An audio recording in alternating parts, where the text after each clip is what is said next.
Suatu malam yang membuat aku sadar bahwa sebuah tempat yang seharusnya punya jalan keluar ternyata bisa menahan siapapun di dalamnya tanpa memberi kesempatan untuk pulang. Dan yang paling membuatku tidak pernah bisa lupa bukan karena kami melihat sesuatu, tapi karena sesuatu itu seolah tahu kami akan datang.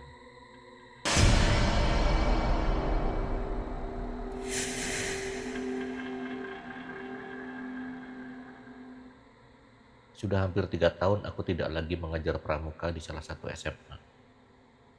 Bukan karena aku bosan, tapi karena kesibukan kerja yang semakin padat.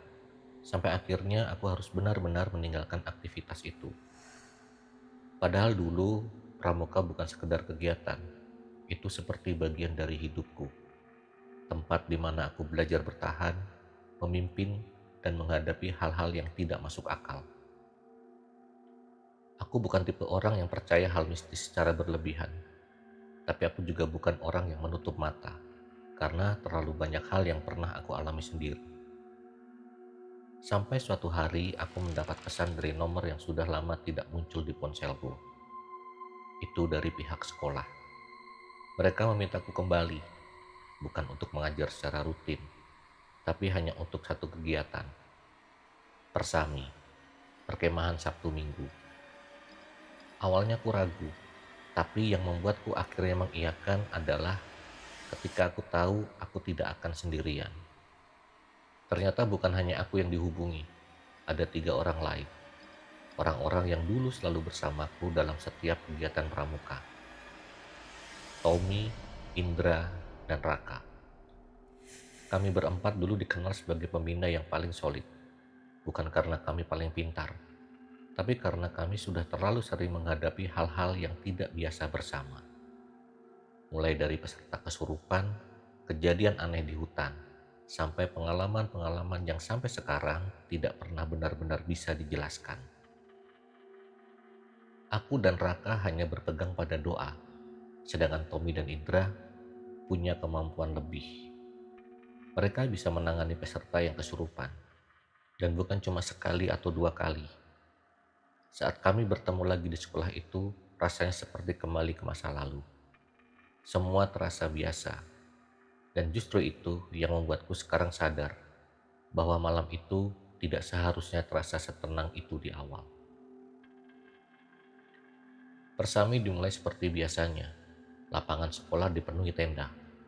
Suara peserta bercampur dengan tawa. Semuanya terasa hidup. Total ada sekitar 200 peserta, dibagi menjadi 10 grup pria dan 10 grup wanita. Setiap grup berisi 10 orang. Jumlah pembina ada sekitar 15 orang, termasuk kami berempat. Malam mulai turun perlahan. Jam menunjukkan sekitar pukul 7 malam. Api unggun mulai dinyalakan. Cahaya dari api memantul ke wajah para peserta. Suasananya sangat hangat, normal, tidak ada tanda apapun, tidak ada firasat buruk, yang sampai akhirnya seseorang mengusulkan sesuatu. Jurit malam. Kegiatan yang dulu sangat sering kami lakukan, tapi sudah lama tidak kami adakan lagi. Aku, Tommy, Indra, dan Raka saling berpandangan, tapi cukup untuk menyadari satu hal. Kami semua memikirkan hal yang sama. Lokasinya di mana? Dan jawaban itu membuat suasana langsung berubah. Pemakaman. Pemakaman yang letaknya tidak jauh dari sekolah. Pemakaman yang sudah terlalu sering jadi bahan cerita. Bukan cerita biasa, tapi cerita yang selalu diakhiri dengan kalimat yang sama. Tempat itu berbeda. Tidak ada yang menjelaskan secara detail, tapi semua orang yang pernah ke sana selalu mengatakan hal yang sama. Kami tidak takut, tapi kami tahu tempat itu bukan tempat biasa. Sekitar pukul 10 malam, jurit malam dimulai. Satu persatu kelompok diberangkatkan. Jalur yang dilalui cukup sederhana. Masuk dari gerbang pemakaman, lalu menyusuri jalan setapak, kemudian keluar dari sisi belakang yang langsung mengarah ke sekolah. Jaraknya dekat. Harusnya hanya butuh waktu 10-15 menit. Kami berdiri di beberapa titik untuk mengawasi. Awalnya semua berjalan normal. Kelompok pertama kembali, lalu kedua, kemudian ketiga, sampai setengah dari jumlah kelompok selesai. Tapi perlahan, aku mulai merasakan sesuatu yang aneh. Udara di sekitar pemakaman terasa lebih dingin. Bukan dingin biasa, tapi dingin yang menempel di kulit. Angin hampir tidak ada, tetapi dedaunan bergerak pelan, seperti ada sesuatu yang lewat tapi tidak terlihat. Aku mencoba mengabaikannya, sampai akhirnya ada satu hal yang membuatku tidak bisa lagi tenang. Suara langkah, bukan langkah dari peserta, dan juga bukan dari pembina, tapi dari dalam pemakaman yang seharusnya sudah kosong. Aku melihat ke arah dalam, tidak ada cahaya, dan sangat gelap. Hanya cahaya senter yang sesekali menyapu jalan setapak. Tapi suara itu terdengar jelas. Langkah kaki yang pelan dan berat, seperti seseorang berjalan di tanah yang basah. Aku mencoba berpikir logis, mungkin ada kelompok yang belum keluar. Tapi anehnya tidak ada cahaya, tidak ada suara peserta, tidak ada bisikan, hanya langkah itu. Dan tiba-tiba suara itu berhenti, persis saat aku fokus mendengarnya. Seperti menyadari aku sedang perhatikan. Dari kejauhan aku melihat Raka. Dia juga menatap ke arah yang sama. Tanpa perlu bicara, aku tahu dia juga merasakannya. Sekitar pukul 12 malam, semua kelompok seharusnya sudah kembali. Kami mulai melakukan pengecekan. Satu persatu kelompok dikumpulkan, dihitung dan dipastikan lengkap. Sampai akhirnya ada satu kelompok yang tidak ada. Kelompok wanita. 10 orang tidak kembali. Awalnya kami pikir mereka masih di dalam. Mungkin tersesat. Tapi itu tidak masuk akal. Jalur itu sangat pendek. Tidak mungkin tersesat. Dan yang lebih aneh, tidak ada satupun dari mereka yang keluar dari jalur lain. Seolah mereka tidak pernah keluar dari pemakaman itu. Suasana mulai berubah. Yang tadinya ramai menjadi tegang. Tapi anehnya, aku tidak merasa panik. Aku merasa sesuatu yang lebih buruk sedang terjadi. Tanpa banyak bicara, aku, Tommy, Indra, dan Raka langsung mengambil keputusan. Kami harus masuk lagi mencari mereka. Ada 6 pembina yang lain ikut. Total kami 10 orang. Salah satu dari mereka memberi ide yang awalnya aku pikir terasa berlebihan. Kami mengikat tubuh kami satu sama lain dengan tali. Satu barisan seperti rantai, agar tidak ada yang terpisah, agar tidak ada yang hilang. Aku masih berpikir itu hanya langkah antisipasi. Kami melangkah masuk bersama. Gerbang pemakaman terbuka. Suaranya pelan dan berderit. Suara itu terdengar panjang, seperti tidak ingin berhenti. Udara di dalam langsung terasa berbeda, lebih berat dan lebih pekat. Seolah kami tidak hanya masuk ke tempat, tapi masuk ke sesuatu. Cahaya senter kami bergerak ke kanan dan ke kiri. Nisan-nisan terlihat berjejer, beberapa miring, beberapa retak. Tanahnya terlihat lembab. Dan saat aku melangkah lebih dalam, aku mulai sadar satu hal. Jalan yang tadi terlihat pendek, sekarang terasa lebih panjang, lebih jauh, dan tidak familiar. Padahal aku yakin ini jalur yang sama. Dan disitulah untuk pertama kalinya aku benar-benar merasa kami tidak sedang mencari mereka, tetapi kami sedang masuk ke tempat yang tidak ingin kami keluar. Dan saat aku menoleh ke belakang, gerbang yang tadi kami lewati sudah tertutup. Aku berjalan di barisan tengah. Tali yang mengikat tubuh kami terasa semakin kencang setiap langkah kami masuk lebih dalam. Tidak ada yang bicara, hanya suara nafas dan suara langkah kaki yang terdengar tidak sinkron. Seharusnya ada 10 orang, tapi yang aku dengar lebih dari itu. Aku merasa ada langkah lain. Langkahnya pelan, mengikuti dari belakang. Bulu kuduku sudah berdiri sejak tadi. Perasaan yang sangat familiar ketika kita tahu ada sesuatu di dekat kita, tapi kita tidak bisa melihatnya. Semakin dalam kami masuk, aku mulai mencium sesuatu, bau, Awalnya samar, seperti tanah basah, lalu berubah menjadi bau yang lebih tajam, asam dan busuk, seperti sesuatu yang sudah lama tertimbun dan baru saja dibuka. Bau itu tidak datang dari satu arah, tapi dari segala arah, masuk ke hidung, menempel di tenggorokan, membuat nafas terasa berat. Aku melihat Tommy di depan sedikit menunduk. Indra di sisi kanan terlihat menutup hidung dengan tangan. Tidak ada yang berani berhenti, karena kami semua tahu kalau berhenti di tempat itu justru lebih berbahaya. Cahaya senterku menyapu ke arah kiri, dan disitulah aku melihatnya untuk pertama kali. Sosok itu berdiri di antara dua nisan. Tubuhnya tinggi, terlalu tinggi untuk ukuran manusia biasa. Kurus seperti hanya tulang yang dibungkus kulit. Kepalanya menunduk, rambutnya panjang menutupi wajah. Aku langsung berhenti melangkah. Tali di tubuhku ikut menegang, barisan sedikit tertarik. Beberapa pembina di depan menoleh ke arahku. Aku tidak bicara, aku hanya mengarahkan senter ke arah sosok itu. Dan saat cahaya itu mengenai tubuhnya, sosok itu tidak menghilang, tidak kabur, tidak bergerak. Justru perlahan kepalanya terangkat. Dan meskipun wajahnya tertutup rambut, aku tahu dia sedang melihat ke arahku. Perasaan itu sangat jelas, seperti ada sesuatu yang menekan dada dari dalam. Aku mencoba mengedipkan mata, berharap itu hanya ilusi. Tapi saat aku membuka mata lagi, sosok itu sudah tidak ada, hilang begitu saja, seolah tidak pernah ada di sana. Aku langsung menggerakkan senter ke kanan dan ke kiri, kosong, tidak ada. Tapi tepatnya saat aku menarik nafas dari sisi kanan, aku melihat bayangan bergerak sangat cepat, menyelinap di antara nisan seperti sesuatu yang merangkak, bukan berjalan, bukan berlari, tapi merayap. Dan suara itu kembali terdengar. Suara langkah kaki yang sekarang lebih jelas, lebih banyak, dan seperti mengelilingi kami. Kami terus berjalan, meski semuanya sudah mulai terasa tidak wajar. Suara-suara mulai terdengar, sangat pelan, hampir seperti bisikan.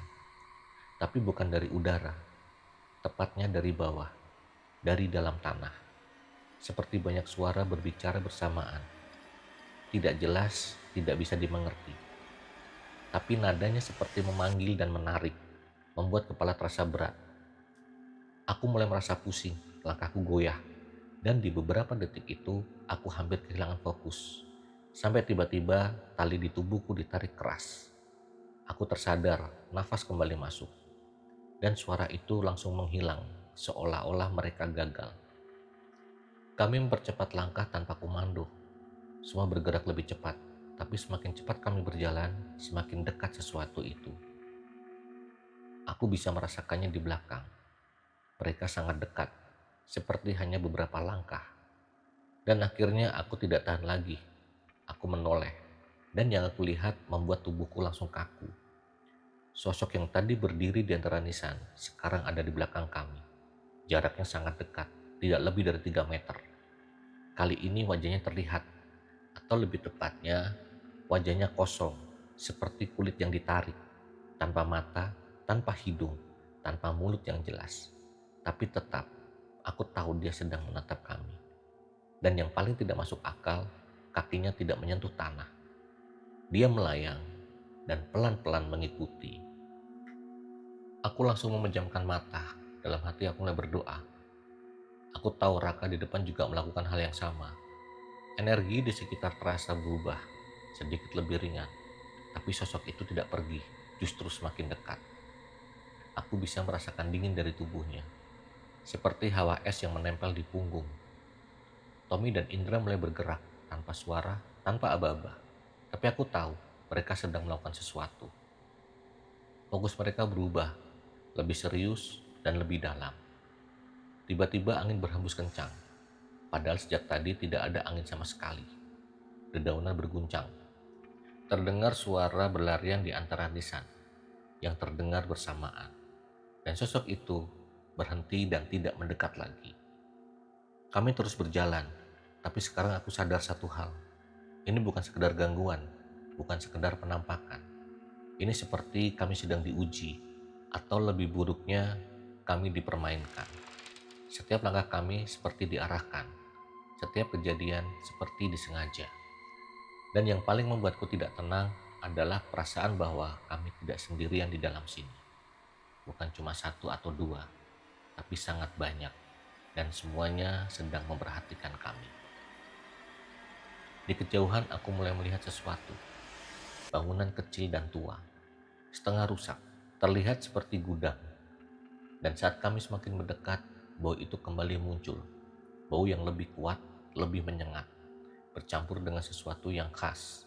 Bau yang pernah aku cium sebelumnya, di tempat yang tidak ingin aku ingat. Bau pemandian jenazah. Dadaku langsung terasa berat, dan tanpa perlu bicara, aku tahu. Kelompok yang hilang itu ada di sana.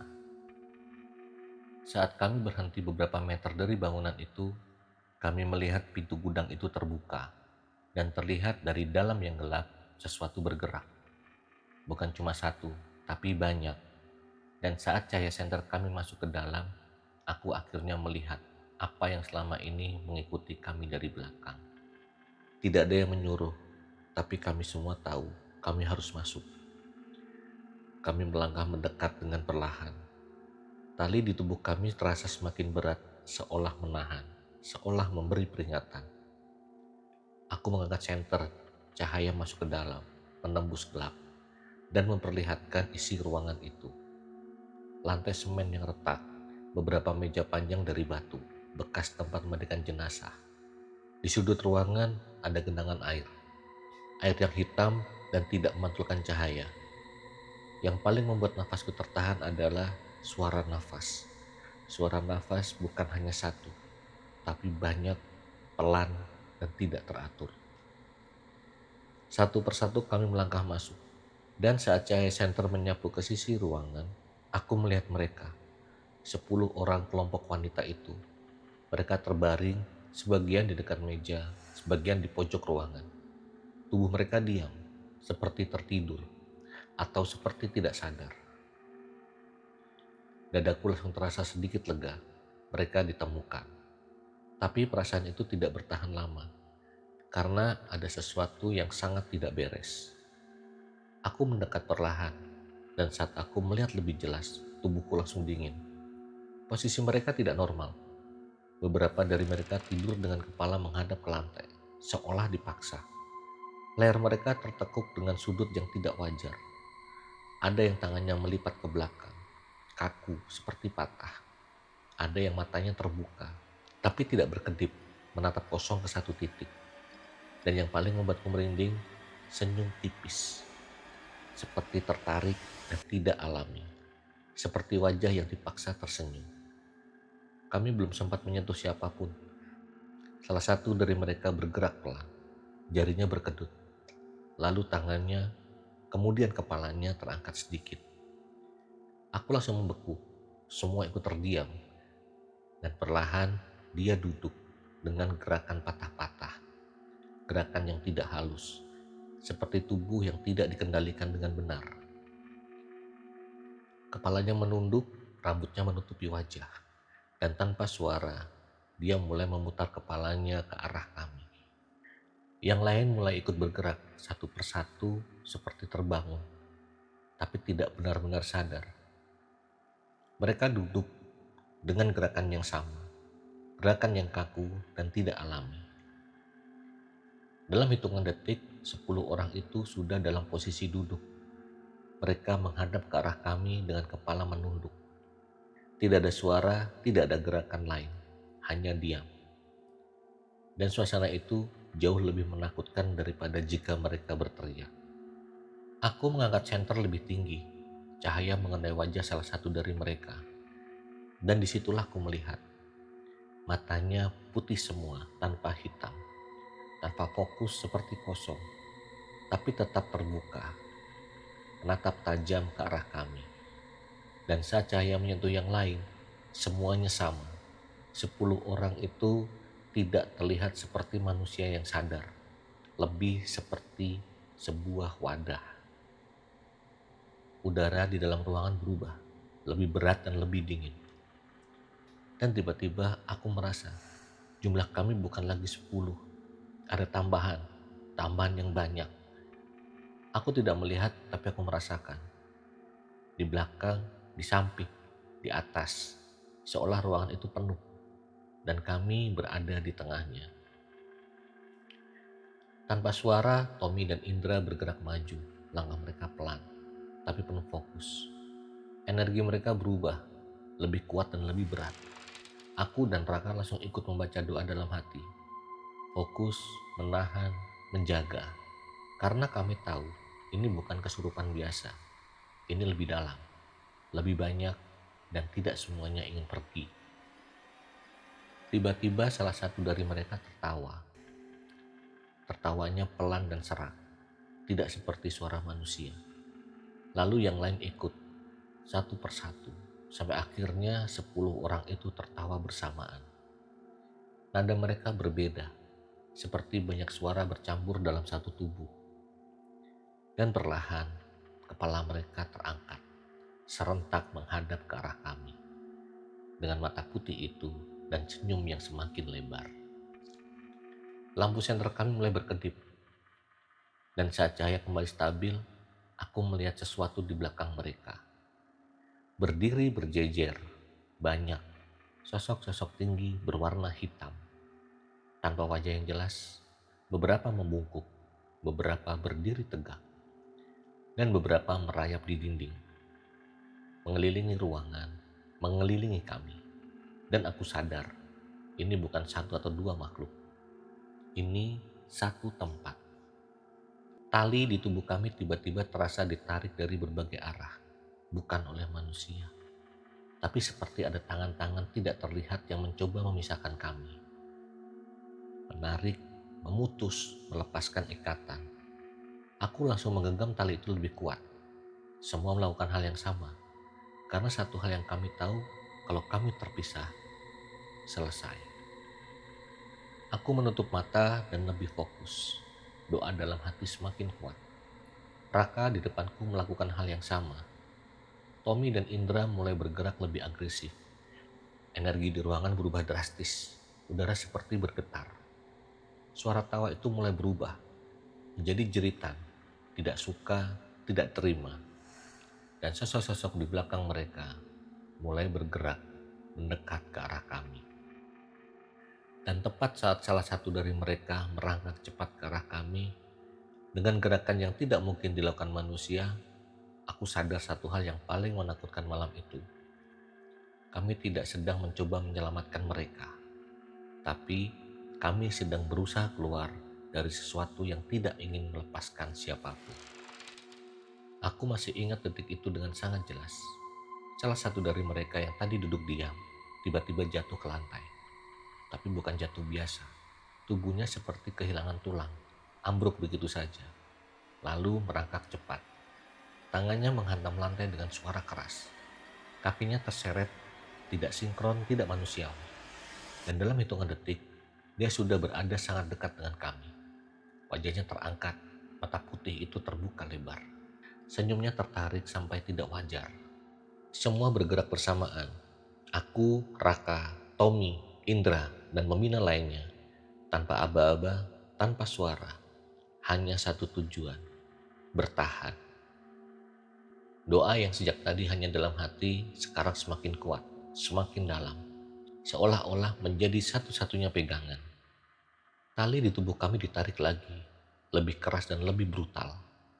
Seperti ada banyak tangan yang berusaha memisahkan kami, menarik ke arah berbeda yang membuat tubuh kami hampir terjatuh. Bukan cuma satu, semua dari mereka, 10 orang itu, mulai bergerak, merangkak, berjalan patah-patah. Ada yang memutar tubuhnya dengan sudut yang tidak masuk akal. Ada yang bergerak mundur tapi wajahnya tetap menghadap ke depan. Dan dari belakang mereka, sosok-sosok hitam itu ikut maju. Ruangan yang sangat sempit terasa semakin sempit, seolah menutup, seolah menelan kami. Udara terasa sangat berat, nafas semakin sulit, dan suara-suara itu berubah jadi jeritan panjang.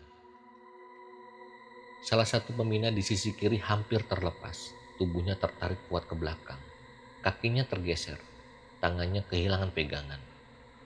Tali di bagian itu hampir putus dari barisan. Aku langsung menarik sekuat mungkin. Yang lain ikut membantu. Dan di detik itu, aku merasakan sesuatu menyentuh tanganku. Dingin, basah, seperti tangan, tapi bukan manusia. Aku tidak melihat, tapi aku tahu itu ada di sana yang mencoba menarik. Di tengah kekacauan itu, Raka tiba-tiba berhenti bergerak. Dia berdiri tegak, berbeda dari kami yang masih berusaha bertahan. Dan tanpa suara, aku tahu apa yang dia pikirkan. Kami tidak bisa terus bergerak seperti ini. Kami tidak akan pernah keluar kalau terus mengikuti arah mereka. Kami harus berhenti dan kami harus melawan. Raka memberi isyarat, semua langsung mengerti. Kami membentuk lingkaran kecil. Masih terikat tali, masih dalam posisi yang sangat berbahaya. Dan di tempat itu, di tengah gudang pemandian jenazah, dikelilingi oleh sesuatu yang tidak terlihat sepenuhnya. Dan kami mulai sholat, tanpa air, tanpa persiapan. Hanya tayamum seadanya, dengan tangan yang gemetar, dengan nafas yang tidak stabil. Saat gerakan pertama dimulai, semuanya berubah. Suara jeritan itu langsung menjadi lebih keras, lebih marah, lebih tidak terkendali. Seperti mereka tidak suka, tidak terima. Sosok-sosok itu semakin mendekat. Beberapa bahkan terasa hampir menyentuh. Udara menjadi dingin ekstrim, seperti berada di dalam ruang tanpa kehidupan. Tapi kami tetap lanjut, tidak berhenti, tidak terputus. Saat sujud, aku merasakan sesuatu tepat di atas punggungku. Seperti ada yang duduk, menekan, mencoba membuatku jatuh, mencoba menghentikan. Tapi aku tidak bergerak, aku tidak membuka mata. Aku hanya fokus, karena aku tahu kalau aku berhenti, keadaan semakin memburuk. Satu persatu suara itu berubah, dari marah menjadi seperti kesakitan. Jeritan berubah menjadi erangan. Langkah-langkah itu mulai menjauh. Tarikan di tali mulai melemah. Udara yang tadi berat perlahan terasa lebih ringan. Dan saat kami menyelesaikan sholat itu, semuanya tiba-tiba diam dan sangat sunyi. Tidak ada suara, tidak ada gerakan, tidak ada tekanan. Seperti semua yang tadi terjadi hilang begitu saja. Kami perlahan membuka mata. Cahaya senter kembali stabil. Ruangan terlihat normal. 10 peserta itu terbaring, diam, seperti tidur biasa. Tidak ada posisi aneh lagi, tidak ada senyum, tidak ada mata putih, seolah tidak pernah terjadi apa-apa. Kami tidak menunggu lama, satu persatu mereka kami bangunkan. Tubuh mereka lemas, bingung, tidak ingat apa-apa. Kami bantu berdiri, masih dalam kondisi terikat tali. Kami keluar dari gedung itu.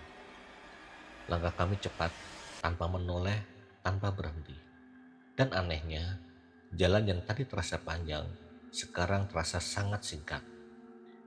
Gerbang pemakaman terlihat jelas, dekat. Kami langsung keluar.